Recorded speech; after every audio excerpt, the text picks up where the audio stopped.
Catus, Maximus here. Simple video this time. Kind of an odd part number for Snap-on HCP 46BP. Actually hard to find a little bit of information on them.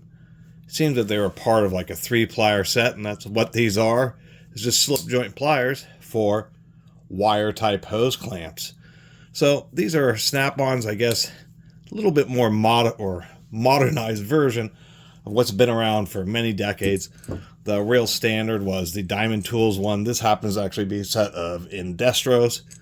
These actually aren't slip joint. About half of the old ones aren't slip joint because they just didn't see a need to have that extra capacity. What they did have on some of the older ones was this cool thing, which is you can take the clamp, squeeze it down, and then this will hold the handles and keep the clamp in a open position while you work on it. This I've only seen on one other set of hose clamp pliers.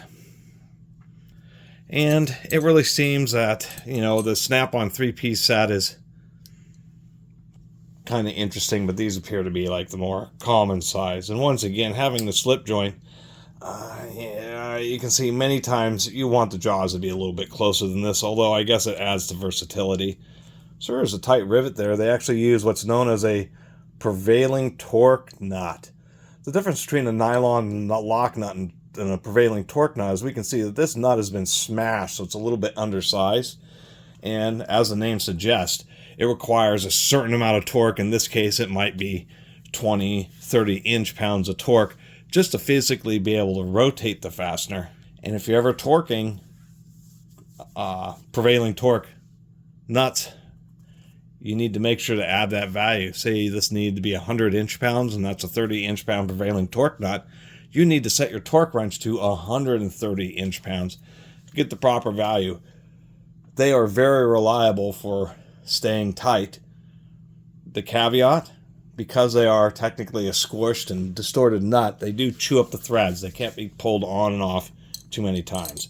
Anyway, the nice thing about these Snap-ons is they're just a little bit smaller. These little wire spring clamps are used on like vacuum hoses and automotive, and they're used in a lot of appliances, like inside appliances for washers and dishwashers and stuff. They just use the most basic of piece of wire hose clamps, and that's exactly what these are for. They're just designed to either grab onto slightly larger ones that have little loops. I can't find any right now, or simple ones where it's really just a piece of wire and then 2 little tabs that are bent out, and that's why they have these little divots in the jaws, is in order to catch those tabs. So that's the deal with the Snap-on. It is nice. I did pay 20 bucks, probably a little too. Well, considering it's a Snap-on tool, I probably actually paid a reasonable price. Since I'm cheap, 20 bucks is a lot of dollars. I mean, I probably paid $3 for these Indestros. Anyway, we can see that the Snap-on does have a much smaller jaw profile.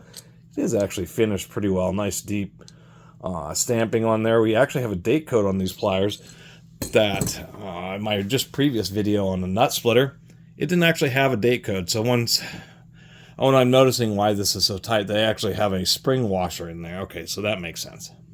Anyway, Snap-on doesn't date all their tools. Pretty nice little set of slip joint